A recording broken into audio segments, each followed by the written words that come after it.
Welcome back to UEFA Champions League semi-finals second leg. Guess who will win? Presenting by Football Showman, and this is episode 1 অর্থাৎ second লেগের episode 1. So এই এপিসোডে আমরা কথা বলবো Arsenal versus Atletico Madrid এই ম্যাচটা নিয়ে। So চলেন শুরু করা যাক। আর মাত্র একটা ম্যাচ, এই একটা ম্যাচ যদি আর্সেনাল জিতে যায় তাইলেই আর্সেনাল প্রায় 20 বছর পর উয়েফা চ্যাম্পিয়ন্স লিগ ফাইনালে খেলার সুযোগ পাবে আরও একবার। 2006 সালে সর্বশেষ আর্সেনাল উয়েফা চ্যাম্পিয়ন্স লিগের ফাইনালে খেলছিল বার্সেলোনার এগেনস্টে অ্যান্ড হেরে যায় 2-1 গোলে, একটা বটল করে। সো যেটা রেগুলার করে আসছে আর্সেনাল। সো ওইটাতে যাচ্ছি না, এখন প্রায় 2026 সাল, 2006-এর পরে মাঝখানে 20 বছর টাইম কেটে গেছে। এর মাঝখানে আর্সেনাল বেশ কয়েকবার চ্যাম্পিয়ন্স লিগে পারফর্ম করারই সুযোগ পায় নাই, অর্থাৎ কোয়ালিফাই করে নাই প্রায় 7-8 বছরের মতো মাঝখানে। সো এনিওয়েজ ওভারঅল যদি আমি চিন্তা করি তাইলে এখন একটা সুযোগ অ্যারাইজ হয়েছে আর্সেনালের সামনে যে আরও একবার চ্যাম্পিয়ন্স লিগ ফাইনালে খেলার। অনেক বড় বড় টিম আছে এখন ইউরোপে, Barca, Real, PSG, Bayern, city, মানে আরও অনেক বড় বড় টিম আছে। বাট আর্সেনাল কিন্তু এই যেই টিমগুলোর নাম বললাম এগুলোর সাথে কম্পেয়ার করলে ওই লেভেলের বড় টিম না এখনও। এটাই হচ্ছে রিয়ালিটি। মানে রিয়ালিটির বাইরে গিয়ে ইলিউশনে কথা বলে তো লাভ নাই। সিটির যেই কোয়ালিটি, বার্সার যেই কোয়ালিটি, রিয়াল মাদ্রিদ, আপনার পিএসজি, বায়ার্ন, এদের কোয়ালিটির কাছাকাছি কিন্তু আর্সেনাল এখনও যায় নাই। আর্সেনালের কাছে ওয়ার্ল্ড ক্লাস ডিফেন্স আছে, ওয়ার্ল্ড ক্লাস কয়েকটা মিডফিল্ডার আছে, বাট আর্সেনালের মানে ডিফেন্সিভ লাইনটা বাদ দিলে বাদবাকি যেসব প্লেয়ার আছে এইসব প্লেয়ার যেই বড় বড় টিমগুলোর নাম বললাম এগুলাতে ঠিকঠাক স্টার্টিং 11-এ চান্স পাওয়ার মতো প্লেয়ার না। এটা বলতে আমার কোনো লজ্জা নাই বা কোনো শরমের কিছু নাই, বুঝছেন? কারণ এই টিম নিয়ে বরঞ্চ আমার আরও গর্ব হয়, কেননা এই প্লেয়ারগুলোকে নিয়েই আর্সেনাল এখন মানে এমন একটা সুযোগ ক্রিয়েট করছে যে তারা উয়েফা চ্যাম্পিয়ন্স লিগের ফাইনাল পর্যন্ত যাইতে পারে, এরকম একটা চান্স ক্রিয়েট হয়েছে। সো এটা অনেক বড় বিষয় আর্সেনালের জন্য।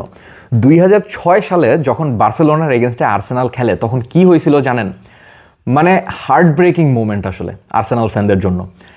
মাত্র 18 মিনিটের সময় আর্সেনালের গোলকিপার লেহম্যান, জার্মান গোলকিপার, সে রেড কার্ড খেয়ে যায় মাত্র 18 মিনিটের ম্যাচের বয়স তখন। সো এর পরেও 37 মিনিটে যে English defender centre back Campbell goal করে, সোল ক্যাম্বেল। সো থিয়েরে হেনরির একটা ফ্রি কিক ছিল, মানে ফ্রি কিক থেকে হেড দিয়ে গোল স্কোর করে against all the ods. So এইখান থেকে আর্সেনাল একটা ইন্সপিরেশন নিতে পারে। বাট পরবর্তীতে যেটা হয় 76 মিনিটে স্যামুয়েল এতো অ্যান্ড আপনার বেলেত্তি, খুব সম্ভবত Brazilian right back maybe. So এই দুইটা প্লেয়ার 76 মিনিট আর 81 মিনিটে যায়া আর্সেনালকে হারায় দেয়, দুইটা গোল স্কোর করে ফেলে। আর্সেনাল 10 ম্যান নিয়ে এমন একটা প্রাইম বার্সেলোনার এগেনস্টে রেজিস্ট করতেছিল। থ্যাংক গড ওই ম্যাচে লিওনেল মেসি খেলতে পারে নাই। লিওনেল মেসি ওয়াজ ইনজুর্ড। তো মেসি তখন একেবারে বাচ্চা পোলাপাইন ছিল আর কি, 2006 সালের কথা বলতেছি।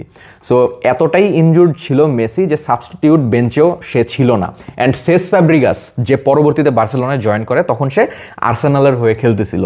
সো ওই ম্যাচ থেকেই সে আসলে মানে বার্সার নজরটা কাড়ে খুব বেশি। সো এনিওয়েজ ব্যাপারটা হচ্ছে ওই ম্যাচটা এখানে মানে বিশেষ কিছু না, বাট এই ম্যাচটা আমাদেরকে একটা ইন্সপিরেশন দেয়, আর্সেনালকে একটা ইন্সপিরেশন দেয় যে ওই পজিশনে আরও একবার যাওয়ার সুযোগ তৈরি হয়েছে। সো আমি জানি না আর্সেনাল কেমন করবে। ফুলহামের এগেনস্টে সর্বশেষ আর্সেনালের প্রিমিয়ার লিগ ম্যাচ যেটা আমি দেখছি, এটাতে আর্সেনাল যেই লেভেলের পারফর্ম করছে, এই লেভেলের পারফর্ম যদি করতে পারে অ্যাটলেটিকো মাদ্রিদের এগেনস্টে, তাইলে অ্যাটলেটিকো মাদ্রিদ এমিরেটসে আইসা মিনিমাম 4টা গোল খাবে, মিনিমাম 4টা গোল খাবে। আর অনেক বেশি সাহসী কথাবার্তা বলে ফেলতেছি, বুঝছেন? ফ্যানদের মানে আবেগ মানে উপচায়া আসতেছে ভিতর থেকে। হ্যাঁ, মানে এমন একটা ম্যাচ হইতে যাচ্ছে, ক্রেজি একটা অবস্থা। আপনাদের কাছে অনেক বোরিং ফিল হইতে পারে হারামবল ভার্সেস হারামবল, বাট এনিওয়েজ আমার কাছে তো মজাই লাগবে। ব্যাপারটা হয়েছে আপনার অ্যাটলেটিকো মাদ্রিদ হারামবলটাকে এমন একটা আর্টিস্টিক পর্যায়ে নিয়ে গেছে যে মানে ডিয়েগো সিমিওনে একেবারে একটা মাস্টার ক্লাস লেভেলে নিয়ে গেছে এই হারাম বলটাকে। মানে আমার কাছে মনে হয় যে ওদের চেয়ে বেটার হারাম বল ওয়ার্ল্ড ফুটবলে আর কেউ খেলতে পারে না, এই মুহূর্তে যতগুলো টিম আছে ওয়ার্ল্ড ফুটবলে। অনেক হারামবল মানে ম্যানেজার আছে, কিন্তু আপনারা যারা জানেন না, ইটালিতে আপনার হারামবলটাই হয়েছে সবচেয়ে বেশি প্রেফার করা হয়। হ্যাঁ, হারামবল মানে হয়েছে হারামবল মানে কি, হারামবল মানে হয়েছে বেসিক্যালি আপনার একটা টিম যখন অনেক বেশি প্র্যাগমেটিক অ্যান্ড আপনার অনেক বেশি ডিফেন্সিভ খেলে, গোল খাওয়া ওদের জন্য হারাম, যদি সোজা বাংলা কথায় বলি। এইটা চিন্তা করে যখন খেলতে থাকে তখন এটারে হারামবল বলে, সোজা কথা আর কি। যদিও আপনার দুইটা টিমই ধান্দায় থাকবে, বুঝছেন, দুইটা টিমই ধান্দায় থাকবে কে কারে কখন কাউন্টার অ্যাটাক দিবে। হ্যাঁ, যেহেতু আর্সেনাল এখন বারে বারেই আপনার বিভিন্ন কম্পিটিশনের টপ লেভেলে পৌঁছায় যাচ্ছে, ফাইনালি বটল আপ করে দিতেছে, ওইটা একটা ডিফারেন্ট ডিবেট। বিষয়টা হয়েছে আপনার বটল আপ করতে হইলেও আপনার long time title race maintain করে চলতে হবে বা আপনার কম্পিটিশনে থাকতে হবে, যেটা অনেক বড় বড় টিম পারতেছে না। সো এটা কিন্তু একেবারে ফালায় দেওয়ার মতো কিছু না। আপনি একবার চিন্তা করে দেখেন, আর্জেন্টিনা যখন বিশ্বকাপ জিতছে 2022 সালে, হ্যাঁ, প্রথম মেসির যে ছিল, ট্রফি ছিল, সেটা ছিল আপনার কোপা আমেরিকা ইন্টারন্যাশনাল আর কি। সো এই কোপা আমেরিকা জিতার আগে মানে আর্জেন্টিনা কতগুলা ফাইনাল খেলছে আপনি একবার চিন্তা করে দেখেন, এবং ওই ফাইনালগুলো হারছে আর্জেন্টিনা ফাইনাল খেলে খেলে। কোপা আমেরিকার অনেকগুলো ফাইনাল খেলছে, আমার এক্স্যাক্ট নাম্বার মনে নাই, যেগুলো ওরা হারছে যখন হাভিয়ার পাস্তোরে বা ওরা খেলতো তখন।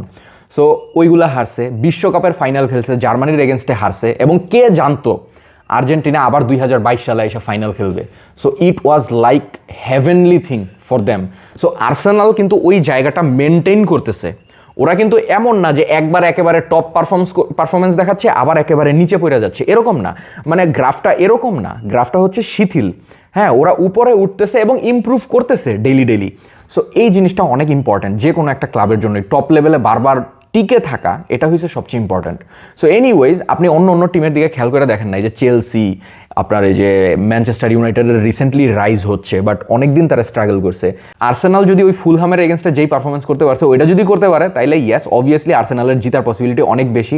ড্র হওয়ার চান্স এই ম্যাচে আছে, মানে এক্সট্রা টাইমে যাওয়ার পসিবিলিটি আছে। পেনাল্টি আবারও হওয়ার চান্স আছে, কারণ এরা যেই টাইপের টিম, এরা যেরকম আপনার ওই যে কুতকুত খেলে আপনার লো ব্লকে যায় দুইটা টিমই। সো যে কোনো টিম পেনাল্টি পায়ে যাইতে পারে। আর আমার এটা বলতে কোনো লজ্জা নাই যে সেট পিস যদি আর্সেনাল অনেকগুলা ক্রিয়েট করতে পারে আপনার অ্যাটলেটিকোর এগেনস্টে, তাইলে আর্সেনাল গোল করবে অ্যাটলেটিকোর মাদ্রিদের বিপক্ষে। মানে আর্সেনালের মেইন স্ট্রেংথ হচ্ছে সেট পিস। এটা আসলে কিছু করার নাই, প্রত্যেকটা টিমের একটা ডিফারেন্ট স্ট্র্যাটেজি থাকে। আর্সেনালেরও এটা ডিফারেন্ট স্ট্র্যাটেজি, আপনি বলতে পারেন বোরিং ফুটবল হইতে পারে। দুইটা টিমই তো বোরিং ফুটবল খেলে, এরকম না যে একটা টিম অনেক এক্সাইটিং ফুটবল খেলে আর একটা টিম বোরিং খেলে। দুইজনই হারাম বলের মাস্টার, সো ওইটাই খেলবে। বাট ডিয়েগো সিমিওনে হারাম বলটাকে যেই লেভেলে নিয়ে গেছে, এতটা নির্লজ্জ পর্যায়ে আর্সেনাল মানে হারাম বল খেলতে পারবে না। মানে কি বলবো, যে বাদ দেন, মানে ওরা এতটা মানে নিচ, সবগুলা প্লেয়ার ডিয়ের ভিতরে লো ব্লকে যায় পার্কিং দ্য বাস, মানে পার্কিং দ্য ট্রেন, আসলে বাস না, বুঝছেন। মানে এই লেভেলে খেলে কি আর বলবো, মানে ক্রেজি একটা অবস্থা। ওদেরকে মানে গোল দেওয়া সত্যি মানে আসলেই অনেক ডিফিকাল্ট, এবং ওরা অলরেডি মানে হার্ট করার চিন্তা ভাবনায় থাকবে। মানে লুকম্যান থাকবে অবশ্যই। লাস্ট ম্যাচে শর্লথকে কেন নামায় নাই সিমিওনে, আই ডোন্ট নো। শর্লথ আপনার খুব ভালো কম্পিটিশন দিতে পারতো গ্যাব্রিয়েল আর আপনার এই সালিবার এগেনস্টে, কারণ দুইজনই অনেক টল, মানে এরকম টল হ্যান্ডসাম ম্যান দুইটা ডিফেন্ডারই আমাদের। সো এই দুইটা ডিফেন্ডারের এগেনস্টে আলভারেজ অ্যান্ড গ্রিজমান, এরা হাইটের দিক থেকে তুলনামূলক শর্ট হবে, এটা খুবই স্বাভাবিক। এবং যখন উপর দিয়ে লব বলগুলো আসে তখন কিন্তু এই ডিফেন্ডারদের সাথে ওরা কুলাইতে পারার কথা না। সো লাকি ছিল আর্সেনাল, লাকি ছিল মেট্রোপলিটন স্টেডিয়াম থেকে একটা ড্র নিয়ে আসা, অনেক বড় একটা ব্যাপার। সো ওই জায়গা থেকে চিন্তা করলে this is the final match of Arsenal, কারণ এরপরে যেটা হতে যাচ্ছে ফাইনালে আইসা আর্সেনালের দেখা হবে either PSG or Bayern Munich. So ওইটার মানে ভয় লাগতেছে লিটারেলি। এনিওয়েজ, ওই ভয় পরে ওরাও তো চিন্তা করবে যে ওরা কি চিন্তা করবে যে আর্সেনাল এসে কি খেলবে ফাইনালে। এনিওয়েজ, ফাইনাল নিয়ে ভাবতেছি কেন, সেমিফাইনাল আগে পার করি, এরপরে ফাইনাল নিয়ে ভাবা যাবে। এখন সব কথা সব দিকে, আপনারা যদি ফাইনালি আমাকে জিজ্ঞেস করেন যে কোন টিম এই ম্যাচে জিততে যাচ্ছে, আপনার কি মনে হয়, আমাকে যদি একটা ফাইনাল কল নিতে বলেন, তাইলে আমি বলবো এই ম্যাচে অবভিয়াসলি 100% মাই গেস ইজ জানি না। আই ডোন্ট নো এই ম্যাচে কে জিতবে। I don't know. আমি এই ম্যাচটা প্রেডিক্ট গেস কিচ্ছু করতে চাই না। আমি জাস্ট একটা বাচ্চা ফ্যান হিসেবে, মানে একটা শিশু হিসেবে এই খেলাটার সামনে বসবো, খেলাটা দেখবো, খেলাটা এনজয় করব, এটাই আমি চাই। প্রেডিকশন করলে যেটা হয়, প্রথমে আমার প্রেডিকশন একটা দেই আমি। মোস্ট অফ দ্য কেস এখন পর্যন্ত, আমি মিথ্যা কথা বলবো না, মোস্ট অফ দ্য কেস এখন পর্যন্ত আমার প্রেডিকশন সবগুলো রাইটই হয়েছে অলমোস্ট। মানে আপনি ধরতে পারেন 100-এর 100টার মধ্যে আপনার 90টাই রাইট হয়েছে, এরকম হয়েছে আর কি।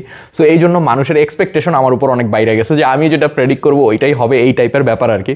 সো এই কারণে আমার উপর আবার একটা এক্সট্রা মেন্টাল প্রেশার হয়ে গেছে যে হ্যাঁ এখন একটা প্রেডিকশন দিলাম, এটা যদি পরে না হয় তাইলে কি হবে, তখন কি হবে, তখন মানুষ আসবে কমেন্ট সেকশনে আমাকে এসে গালিগালাজ করবে, এটাই। বাট বিষয়টা হচ্ছে আপনি একটু বোঝার চেষ্টা করেন, প্রেডিকশন একটা মানে গেমের মতো। আমি একটা প্রেডিকশন বললাম, আপনি একটা প্রেডিকশন কমেন্ট বক্সে ড্রপ করলেন। সো আমরা জিনিসটাকে ফান হিসেবে দেখতেছি, পুরাপুরি ফান। কারোটা রাইট হবে, কারোটা রং হবে, এটাই। আপনি বললেন জিতবে, আমি বললাম হারবে, হ্যাঁ, আইদার আপনি রাইট হবেন, নাইলে আমি রাইট হব, নাইলে আমরা দুইজনই রং হব, ম্যাচ হবে ড্র। ঠিক আছে? সো এটা পুরোপুরি এরকম ওয়াইল্ড গেস। এখানে আমি আগে থেকে কোনো ইনসাইড ইনফরমেশন জানি না যে হ্যাঁ এই ম্যাচটায় তো এটাই হতে যাচ্ছে, আমি মানুষকে জানাই বা আমি মানুষকে জানাবো না, আমি নিজেই একলা একলা জানি। সো এরকম কিছু না। সো প্রেডিকশন ব্যাপারটা একটু মানে কেমন জানি হয়ে গেছে, বাট আলটিমেটলি আমি প্রেডিকশন দিব। আমি আমার প্রেডিকশন দিব। এর কারণ হচ্ছে প্রেডিকশন একটা খেলা, এটা একটা মানে মজার মতো মনে হয় আমার কাছে। আপনারাও কমেন্ট বক্সে জানায়েন আপনাদের প্রেডিকশন কি। সো ফাইনালি সব কথা সব দিকে, আমার প্রেডিকশন হচ্ছে এই ম্যাচে অবভিয়াসলি 100% আর্সেনাল এই ম্যাচটা জিতা যাবে। এটা আমার ধারণা। আমার শিশু বাচ্চা ফ্যান মন এটা বলছে যে এই ম্যাচটা আর্সেনাল জিতা যাবে। পুরাপুরি উল্টাও হইতে পারে, anything can happen in football, I could be totally রং। এটা আমি সব ভিডিওতেই বলি। এর কারণ হচ্ছে ফুটবল আপনি কখনো প্রেডিক্ট করতে পারবেন না, এই কারণেই ফুটবলটা এত বেশি মজার। হ্যাঁ, বাট আমি 100% চাইবো আর্সেনাল এই ম্যাচটা জিতুক এবং 2006 সালের পরে, প্রায় 20 বছর পরে আমরা আবারও উয়েফা চ্যাম্পিয়ন্স লিগ ফাইনালে খেলার সুযোগ পাই। So thank you so much for watching this video. Have a nice day. By the way, আপনারা হয়তো কয়েকজন খেয়াল করছেন আমার যে রেগুলার সেট থাকে ওই সেট আমি আজকে বসি নাই। আজকে একেবারে ডিফারেন্ট একটা সেট আপ। আমি একেবারে ডে লাইটের পাশে বসে ভিডিও রেকর্ড করতেছি, আমার যে জানালা সেটার পাশে, এবং বাইরে একেবারে রৌদ্রোজ্জ্বল একটা দিন, যেই কারণে একেবারে সান পাঞ্চড এরকম একটা অবস্থা হয়েছে আমার কাছে। এনিওয়েজ, ব্যাপারটা হচ্ছে আপনার আমার যে রেগুলার সেট আপ ওইটা আমি অন করতে পারতেছিলাম না। এর কারণ হচ্ছে আপনার আমাদের এরিয়ার যে ইলেকট্রিসিটি ওইটা নিয়ে একটু প্রবলেম হয়েছে, ওইটার কাজ চলতেছে এবং আজকে সারাদিনেও ইলেকট্রিসিটি আসবে না, ওরা জানাই দিছে মাইকিং করে। সো বিকালের দিকে হয়তো আসতে পারে। আমাদের এখানে আইপিএস আছে, বাট আইপিএসের মাধ্যমে আমি আমার লাইটস ইয়ারটিয়া এগুলো অন করতে পারতেছি না, যেই কারণে ভিডিওটা আমার ন্যাচারাল লাইটেই করতে বাধ্য হইতেছি। সো এনিওয়েজ, আপনারা আমাকে কমেন্ট বক্সে জানায়েন যে আমার এই লাইটিংয়ের সেট আপটা আপনাদের কাছে কেমন লাগলো, অ্যান্ড যদি আপনাদের কাছে এই লাইটিংয়ের সেট আপটা ভালো লাগে, অনেক বেশি ভালো লাগে, তাইলে আমি আমার যে নর্মাল অন্ধকারের মধ্যে আমি লাইট জ্বালায় যেভাবে মানে ভিডিও করি ওইটা মাঝে মাঝে অফ করে এই নর্মাল ন্যাচারাল ডে লাইটের মাধ্যমেও ভিডিও করার চেষ্টা করব। সো এনিওয়েজ, জানায়েন আমাকে কমেন্ট বক্সে কোন সেট আপটা আপনার কাছে বেশি ভালো লাগছে। So thank you so much for watching this video once again. Have a nice day once again.